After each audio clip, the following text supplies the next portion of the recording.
guys, this is the motor out of the 2013 Tundra. There's a couple of videos out there if you want to see that. We pulled it while leaving the transmission in and did it in the shop with normal tools. It's a good video if you have problems with this motor in your car. It's something you can do at home, save a little bit of money. Anyway, there's a lot of videos out of these motors getting torn down from different stages. We're going to do the same thing, but I'm going to put one of those GoPro head cams on just to kind of fast forward it to see how that works. So it's kind of an experimental video, but we'll take it down from here, see if this thing is rebuildable. If so, we're going to throw it back together and put her back in the truck. If not, we'll pursue other options. Okay, well, hopefully this works. Yeah. I guess we're just going to start taking clippy doodles off, and we'll see how it works. It's funny, some of them are probably up and some of them are probably down. I can't even keep a consistent pattern on their connectors. But that's everybody. Everybody does the same thing. They make it difficult on us poor fellas out here trying to work on something.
Notice that I'm barely doing this correctly with any of the clips. They're just so difficult, man. Still trying to be careful, but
guys, one harness, disc unblueberated. I should probably mark left and right because I'll probably forget, but well, no, the engine harness goes on that one side. So we've got all the electrical off now. And that'll probably be good enough for this little section here. Okay, so this is just going to be some continued teardown. Probably hard to hear with the thing, so I won't talk to myself much, but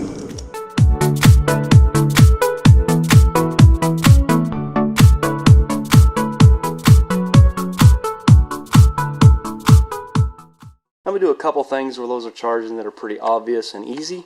I'm going to go ahead and take the spark plugs out and the coil packs. Yep. And I might do the accessory belt also. Just a couple things. I wanted to film it all because I wanted it to be as complete as possible.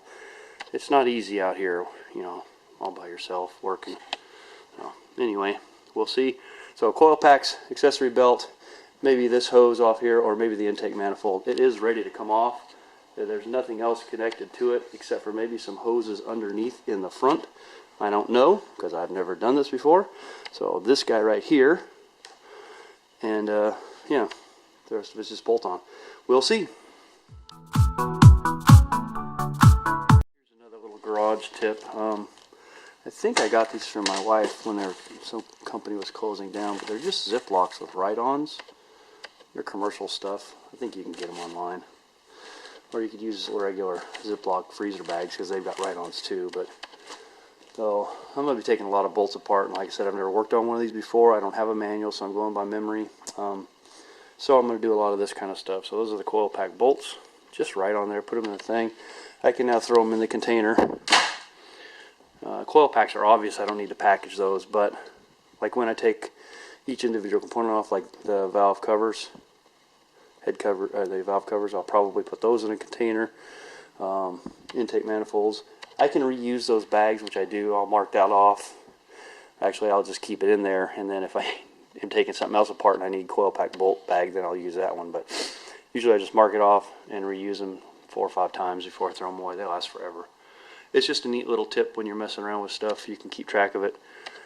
Sometimes you can remember when you take stuff apart, sometimes you can't. It's always nice to have reminders. Alright, other than the bolts, the obvious bolts, there's this hose and this hose, which went to the right one facing the motor went here, the other one went here.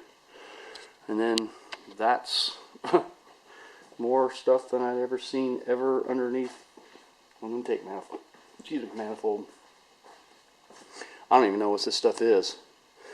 It looks like some kind of vacuum EGR stuff here. It goes over here, comes up front, and goes out probably to a air pump of some sort. Weirdly underneath the intake.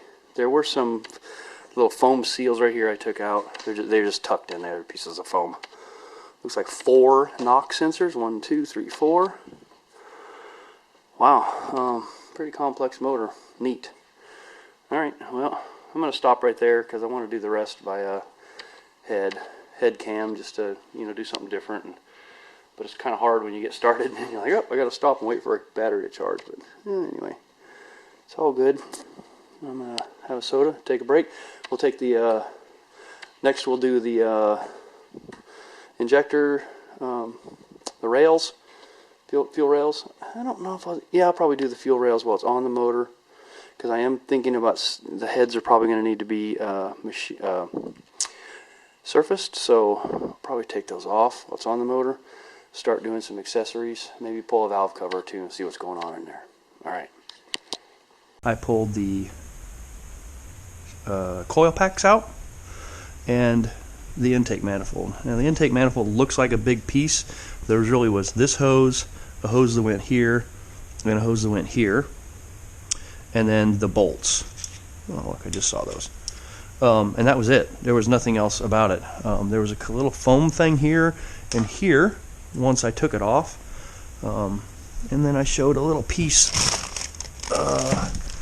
about... Anyway, so now we're going to take off probably this hose setup and maybe pull valve covers off, see what's going on there, and get an idea what's happening here. So let's do that. Oh, the other thing, I also took, there's a fuel line that went from here to here, and then a fuel line that went from here out, and that's what was disconnected on the car. And I took that off too. So those fuel lines I talked about on the engine removal video. I'll go ahead and do it right now real quick here. These are an ingenious thing. I like them a lot. So what you do is you click this up, you press both of these in, and it comes off. So I'll show you. So let's see here. Yep. So there's on. You lift this up, you press the two yellow things together, and then work it off, and it comes right off. That's it. So put it over here in the bucket where it goes. Alright, let's just for funsies, let's label up a bag and pull this valve cover off over here. So I'll grab one of these guys, and this is going to call these valve cover.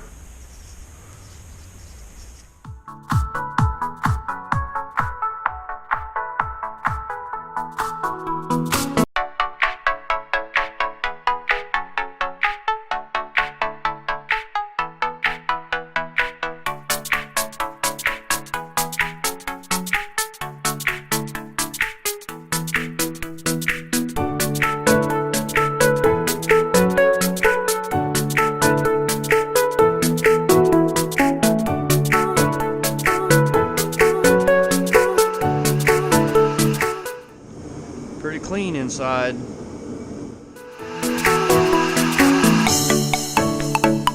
See that?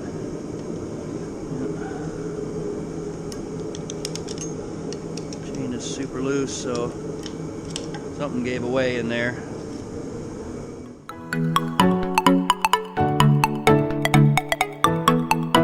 These were already loose from the engine removal, so again, if you haven't seen that one, go ahead and take a look at it.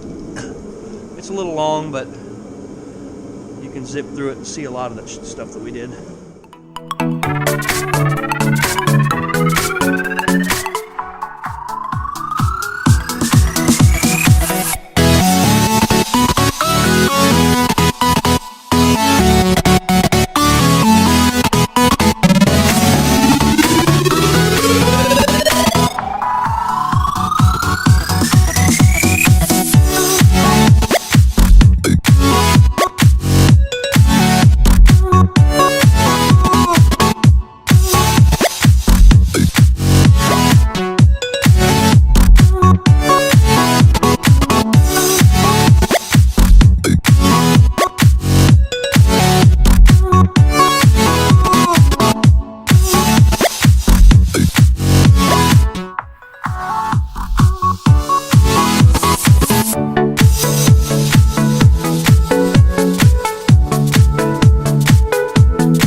Heads aren't going to come off until we get the front off. So let's take this exhaust manifold off over here.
All right.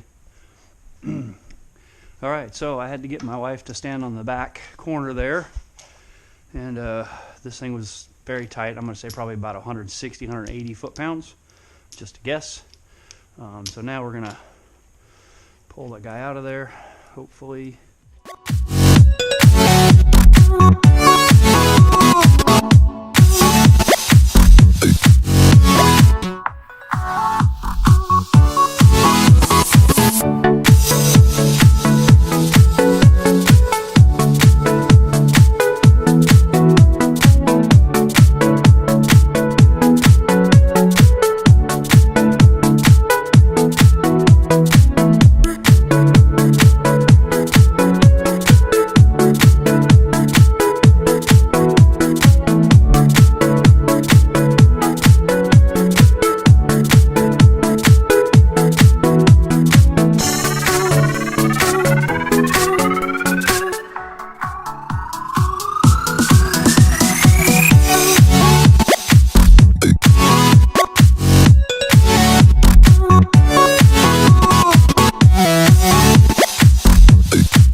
Well, as is typical, right as I was getting the cover off, my thing ran out of juice. So on the cover, I missed this one bolt. That's what was keeping me. Once I got that guy out, I was able to put the crowbar down there and get some wiggle and get the cover off. I expected to see some chain catastrophe, but I don't see chain catastrophe. Here's the inside of the cover. Oh, I just kicked a bolt. That's never good. Anyway. Yeah. So, well, let's go farther. I see this one chain is loose. I don't know if it slipped a notch or what. If that one's off, then this whole side would be wrong. This is the tensioner though, and it's got tension still. But this side is not in that manner. I don't know. We'll have to keep inspecting and going deeper. Maybe we'll see something when we pull a head off.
Cool.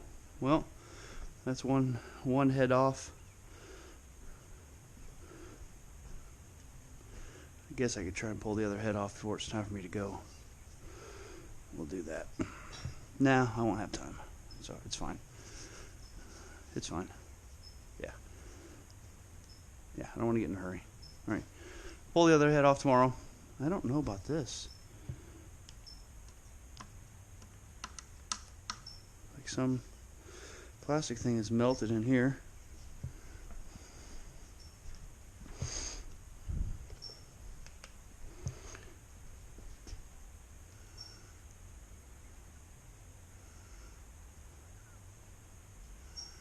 That's going to cause cooling problems for sure. I don't understand it.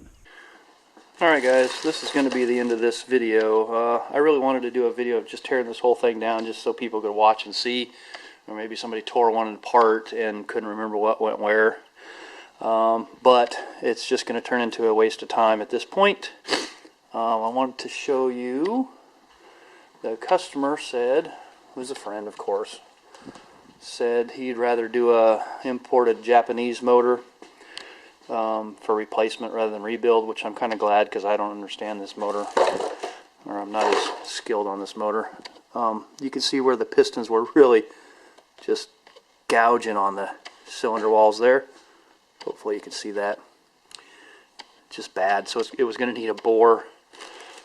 And then here, I'm trying to get a light situation, but hopefully you can see that. Well, let me see if this will.